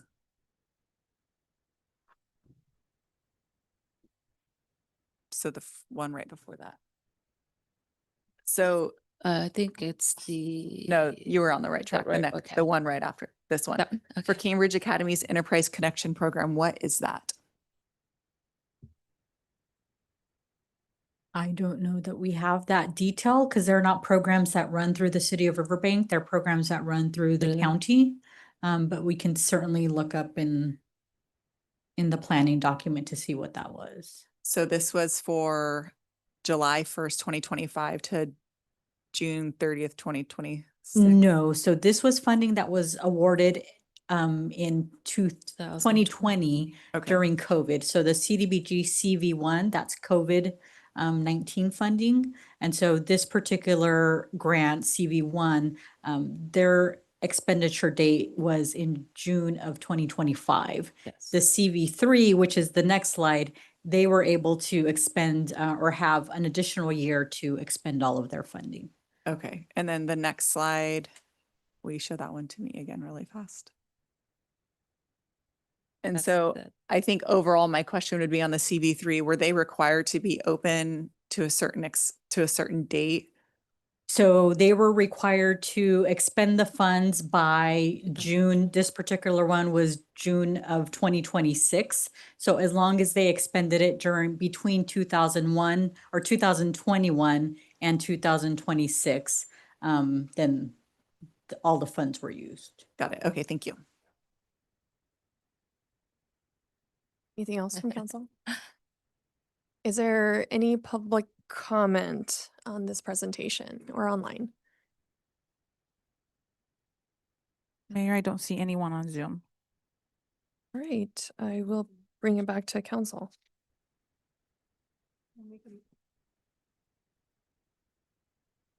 I make a motion, we approve 11.2. I'll second it. Roll call, please. Councilmember Uribe? Yes. Councilmember Fosse? Yes. Councilmember Call? Yes. Vice Mayor Pimentel? Yes. Mayor Hernandez? Yes, Motion carries 5-0. thank you. Thank you very much. Thank you, City Council members and Mayor. Okay, 11.3, a discussion of the 2026 Cal Cities Annual Conference Resolution and providing direction to our voting delegates. Okay, so this one is mine. So this item is with regards to the General Assembly meeting that is held at the end of the annual league conference. The council will be attending, city staff will be attending. So the conference provides an opportunity for cities to submit resolutions to be considered by all of the member cities within the League of California Cities. So tonight we're looking for you to be able to provide feedback to your primary, who is Councilmember Call, who will be voting on your behalf on this particular resolution. So as a reminder, we will be attending this annual conference of this upcoming month from the 23rd through the 25th. It is in Anaheim, California this year. It is an opportunity for council to attend presentations on key topics for local leaders. We also get to network with other agencies, engage with organizations that provide services to cities as well. So the resolution process, policy proposals are usually policy proposals on issues of importance to cities. The member cities that are going to recommend these resolutions do have to have concurrence from 5 additional member cities or individuals. They are due 60 days before the conference. And then these resolutions go to the policy committees that have been established by the League of California Cities. Those policy committees are city representatives that sit on those. And then if the policy committee decides to move those forward, they go to the resolutions committee, who then brings it back and presents it to the General Assembly. So the General Assembly, as I mentioned, is held on the last day of the conference. The cities designate a voting delegate to vote on the resolutions on their behalf. So as I mentioned earlier, our primary is Councilmember Call with our alternate Mayor Hernandez. The voting delegates will debate and consider the resolution based on the feedback that they receive from their fellow council members. So this year we do have a resolution. It is calling for a working group to consider a state constitutional amendment or other form of initiative to ensure final local authority over housing and land use decisions. So this resolution, a little bit of background. California cities are responsible for planning residential growth, adopting general plans and zoning regulations, reviewing development proposals, and providing or coordinating the infrastructure and public services necessary to support housing.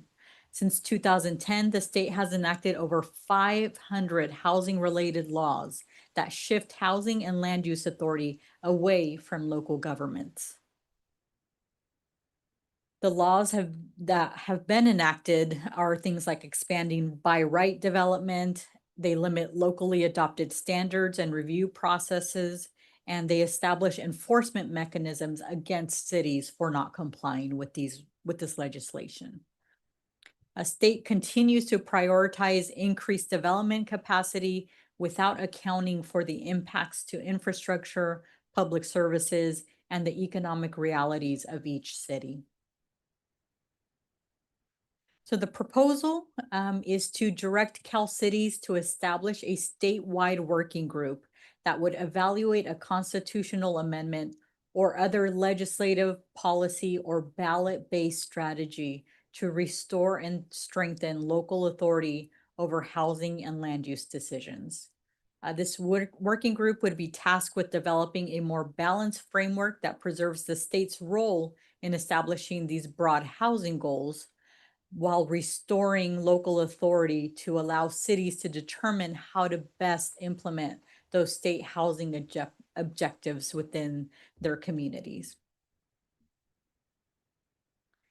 So the resolution before you that we are requesting you provide feedback to Councilmember Call and to Mayor Hernandez is the support of the development and advancement of a state constitutional amendment or legislative policy or ballot-based strategy that restores and strengthens local authority over housing and land use matters. And that would include any legislation that's adopted regarding general plans, housing elements, zoning, density, design and development standards, and project siting and the approval or denial of housing applications. Now, the second part of it is, of course, once again, to establish that statewide working group or other appropriate committee to evaluate proposed constitutional amendments, to be able to look at conducting appropriate legal, fiscal, and policy analysis, to engage cities and other stakeholders, to build a statewide coalition of proponent supporters if it is feasible to move any proposed legislation forward or ballot initiative forward to the November 2030 general election or any other reasonable timeframe as determined by the working group. So that is all we have for this particular resolution. What I do want to make clear is this does not, it does not make the city participate as part of the working group. It does not bind us to supporting any potential initiative. We would have to evaluate that on our own based on its impacts to Riverbank if that does decide to move forward. This is simply supporting the establishment of that working group within the League of California Cities. So just to clarify, this is just to support creating a working group that's going to work towards whatever it's going to be in 2030 with the possibility of maybe some of us being a part of this working group. Correct. Yeah. Okay. Yeah. So you would evaluate alternatives and Okay. as always, there's always an alternative that says you do nothing. Yeah. So No, well, I would support this if that's all this is supporting creating a working group and working statewide and seeing what that looks like in 2030. I don't think there's I don't think there would be a conflict to supporting this. Any other feedback from council? I would agree. I support what he said. I also would support it. Just a quick question. Did it say in any reports which cities proposed this? So the city of Murrieta is the main proponent, and some of the other cities that were there. Let me bring up the report really quick. I think there was like 17 cities that signed on. Yeah. Yeah, there was quite a few cities. So city of Calamasa, city of, let's see, the office of the mayor in the city of Banning, city of Canyon Lake, city of Moreno Valley, city of Norco, city of Torrance, city of San Jacinto. And that was the mayor who did that personally, city of Temecula. And that was it. Is there any public comment or online? Mayor, I don't see anyone on Zoom wishing to speak on this item. Okay. I'm always open for conversation, so I would be supportive as well. Yeah, I think the only conversation that I would have is to reinforce, and I brought this up before, is that I do believe in local government control when it comes to housing. And we've encountered it with this last housing cycle and the rezoning process that we had to go through to meet those numbers. So obviously I'm supportive of this, so I have no problem articulating that in this environment. So I'm excited to do it. direction appropriate? Okay. All right, item 12.1, city manager. So just one comment today from our finance department. We're pleased to share that our new utility platform called Community Connect is now available. So that means we will begin to transition away from express bill pay. Customers can visit Riverbank CA, Riverbank CA .ourcommunityconnect.com, which we'll have available on our website. Now to create their accounts and begin familiarizing themselves with the new portal. Because we're still in the transition process, some of the features are not yet fully active, so you'll just kind of be able to get in there to get a feel for it. But full implementation of the platform is expected by November 1st. As part of the rollout, residents will receive a flyer in their September 1st utility bill, informing them of the new payment portal with instructions on how to get started. So please be sure not to throw that away. A digital copy will also be posted, of course, on our city's website and shared through our social media platforms. To make the transition as smooth as possible, we will still continue to take payments through express bill pay. We will not just cut you off arbitrarily, so that we make sure that your payments are still coming in. So that will provide residents sufficient time to establish their new accounts and be familiar with this new software. Following full implementation of the November 1st deadline, we'll continue that transition payment. So we will officially phase out express bill pay by December 31st. So we're excited with the new improvements the platform will provide. It will make your account management much more easy and payments much more user-friendly. And it actually will also allow us to expand the type of payments customers can make online. And that'll include our business licensing and other city payments that are not currently available through express bill pay. And that is all from staff. Thank you, Vice Mayor. Thank you, Mayor. I only have one comment. Had a meeting with Bristol Hospice, Ramon De La Torre, and he said, thank you for opening Roselle Avenue. It's beautiful. And for some of the clients, it's very important to get there in 20 minutes and not 40 minutes. So he said, thank you to everyone that worked on the roads. And he said, great job. Thank you. Thank you, Councilmember Uribe. Thank you, Mayor. So Chamber mentioned a ton of amazing events coming up. So please, this Thursday, August 27th, we got a new grocery outlet coming, 10 a.m. The owner operator, Angela, she's been involved in the community already. She's connected with Christian Food Sharing, is already supporting them. She's doing a ton of giveaways that day. So I hope to see you guys there. And then after all your shopping, go home, pack it up. And then later that night, come out to Red Robin at 5:30 to 7:30. Francis, everybody knows Francis, how involved and how supportive he is in the community. So let's go out and just show him that love. I have finally set up I've been doing, like I've said, my homework on the upcoming agenda item for Riverwalk. I've set meetings with all department heads. It's going to be September 1st, 9 a.m. I'm meeting with anybody and everybody. Please reach out 209-719-9255. I want to hear your thoughts, share your concerns, share your comments. I'm here to listen to anybody and everybody. Want to be as informed as I can. So when I get on the dais and have to make a decision, I just want to make sure I have vetted every corner. Thank you. Thank you, Councilmember Fosse. I would like to reiterate John's comment about Roselle, being as I live right off of Roselle. Yes, I'm very excited about it. Now when I go to Modesto, I don't have to deal with a whole lot of traffic. The Riverbank Women's Group will be starting their meetings again on September 15th at Scout Hall at 6:30 p.m. If you would like to join, we'd love to have you. And the last thing is there's been a lot of comments made about the feasibility study, and I just want to let you know that that is still moving forward. September, we should have some documents to look at so we can review it, and it will be coming to council in October. So I look forward to that. I know Luis does too, moving that forward and actually hearing what we can do. And I'm excited for that. Councilmember Call. Earlier this month on August 5th, I attended the Project Resolve Committee meeting. And for those who are not familiar with Project Resolve, it has community leaders from different nonprofit groups, law enforcement. We had a good mix this last meeting of Highway Patrol, which we do get Highway Patrol, but not frequently. Sheriff's Department, Ceres PD was out there, Turlock PD, Modesto PD, of course, because it was at their facility. And we did different stations on different topics, key items.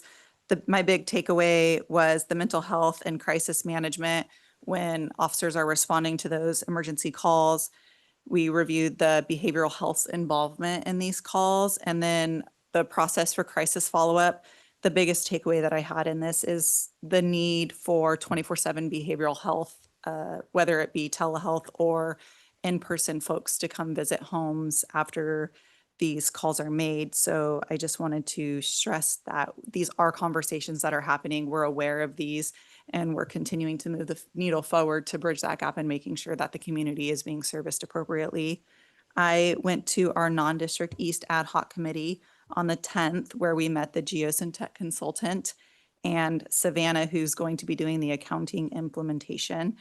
We talked about the unbiased review from the geosyntech consultant, as well as process and objectives, where they discuss some of the lessons that were learned from the East Turlock Subbasin GSA, and then the foundational elements to developing a process to be implemented in 2027 to help the non-district East community and the water usage. Our next meeting is actually tomorrow at 10 a.m. Right now, with the tight timeline that we're working on, it looks like we're going to be meeting every other week or every 3 weeks. So it's going to get very jam-packed as far as our meetings go. Very demanding, but the Board of Supervisors, Terry Withrow and Buck Condit, are very committed to ensuring that we are ready for that 2027 deadline and implementation process. We talked about the Community Connect replacing the express bill pay. I know there's going to be letters in the statements. I would like council support in requesting a bilingual training on the new portal, whether we do an English session and a Spanish session. I know that's a big ask and it comes with resources from staff and time, but we have a large population of folks who I don't check the mail I check it every 4 weeks. I know that's not good, but I do. And there's other folks who don't, who are the bill payers who don't get the mail. So I just think that we would be doing a huge service to our community and hosting some sort of educational seminar for those who are not as tech savvy. And then I am going to be missing the grocery outlet ribbon cutting, but I promised to represent our community well at the Ag Water Forum in Turlock. And then I was invited to do a Turlock Irrigation District tour afterwards. So I'm going to be taking part in that. And lastly, 108 Sports Lounge is hosting the 3rd annual Comedy for a Cause this November 14th. Every year we've progressed on the money that we've raised. The first year was a little over 1,000. Then it was a little over 2,000. So of course, naturally, I want to double that and go to 4,000. So I'm really excited to hit that glass ceiling. So thank you. I want to go back to your comment about the bilingual training. I'd love to support that as well and would welcome another council member to support it. I'll support it. All right. Thank you for that. I was hoping. Okay. I want to focus my comment today on data centers. We've seen other cities, both locally and across the state and country, actually go through kind of a reactive phase of having, for lack of a better word, local control over the type of center that comes to their communities. And I feel strongly with this, if we're not proactive now, we are going to be reactive later. So I want to propose a moratorium on data centers and the like. It's our responsibility to create policy for residents that protects them and our growth. With the inconsistency we've seen with data centers in and around our cities, and support that we give ourselves time and information. So that means that any data center approaching our city has to come through us first as a council, with no exceptions. We must set the highest standards for residents living here today and in the future. So this is about ensuring progress and that it continues for our residents on our terms and with the absolute best interest of the city and its resources and future in mind.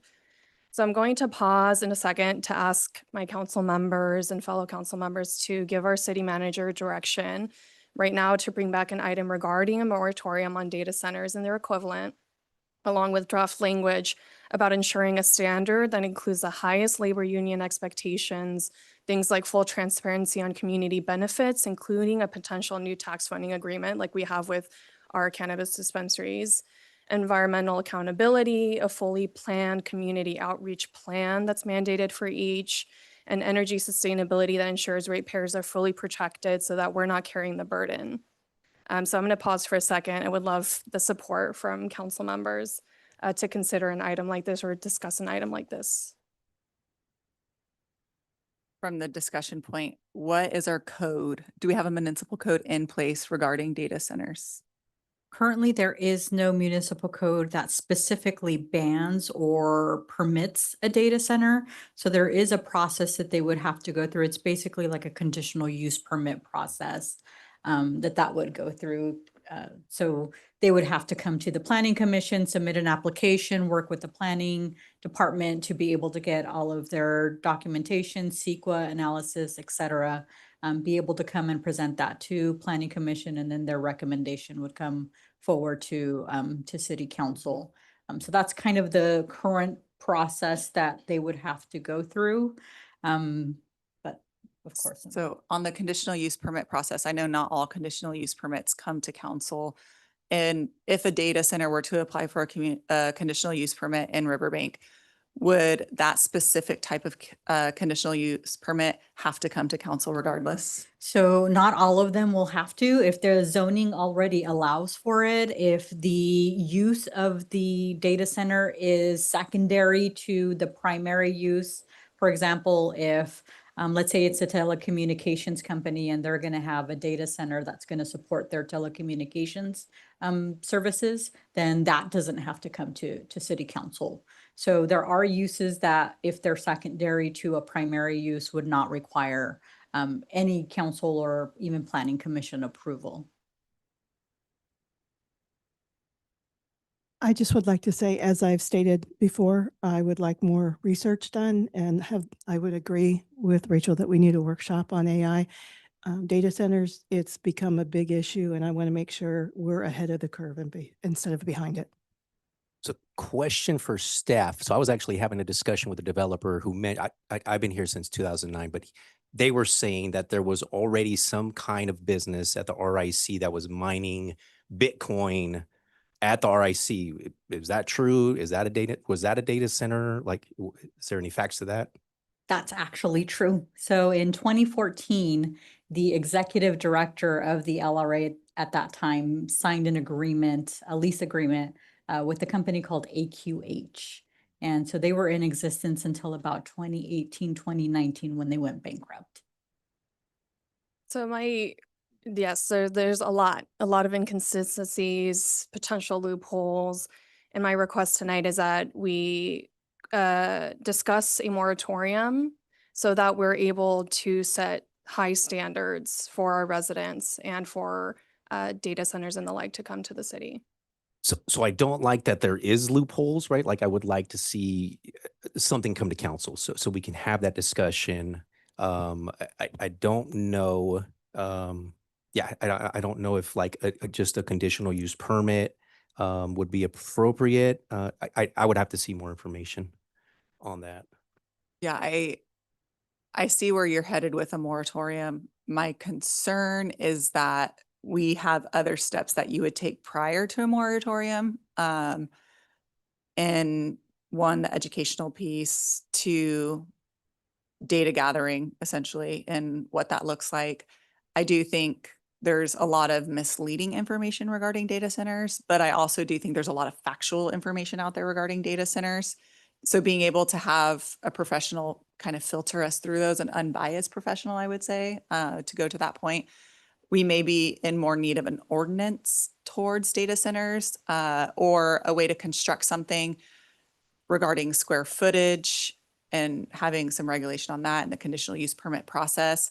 I'd like to see council more involved in the conditional use process when it comes to, I guess at this point, telecommunications, since that's being included in a data center. But I don't know that at this point, a moratorium would be really justified because there really hasn't been big chatter on something like that. But I would like to see more information, unbiased information and educational information come forward to council before I commit to saying, yes, I'd like to move forward with a.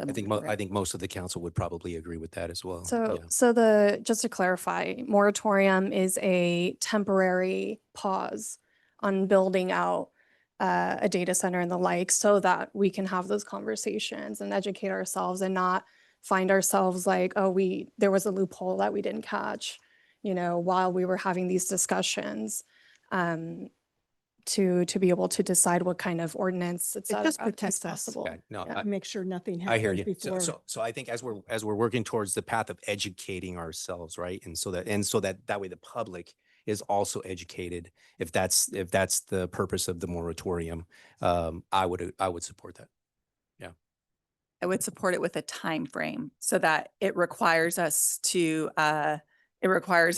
move forward and not drag our feet on it as well, for the sake of the businesses also who may not classify as a data center, but could be perceived as a data center. So I would want to make sure it's a timely moratorium if I were to support that. Yeah, I think that's a fair ask. It's actually Yeah. state law that requires that. So Tom What can. we could do is we could 5-day emergency moratorium to research what the. Is your mic on by chance? We could have a 45-day emergency moratorium to research the effects of AI on public's health and safety to make sure there is not an emergency. Now, in that time period, if somebody came, we would process the applications. Nothing would be approved though, because the moratorium would be in effect. Then if you find that there are severe detrimental effects to public health and safety, you could potentially extend that and then build your ordinance based on that information as well. I would be good with an emergency moratorium in that regard, and then agree. making sure that I'd support that. we put something on the agenda soon. So with that, the process would be an interim urgency moratorium or ordinance that we would bring forward. There's specific government code that allows us to bypass the traditional public hearing, public noticing requirements so that we can bring this item before you at the next city council meeting. And all praise to you for staying ahead of it and getting ahead of it, because I've watched a few meetings recently, so good looking out. Thank you. All right, thank you everyone for your support. That leads us to closed session. So item 13.1, conference with legal counsel, anticipated litigation, significant exposure to litigation pursuant to government code 54956.9D, number of potential cases 1. Is there any public comment on this item? Mayor, we did not receive any public comment cards, and I do not see anyone on Zoom wishing to speak on this item. All right, we will close for closed session. Here we go.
We are, wait, are you ready?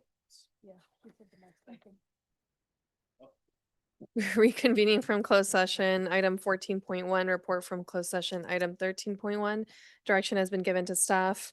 Our next regular city council meeting is scheduled for Tuesday, September 8th, 2026. This meeting is adjourned.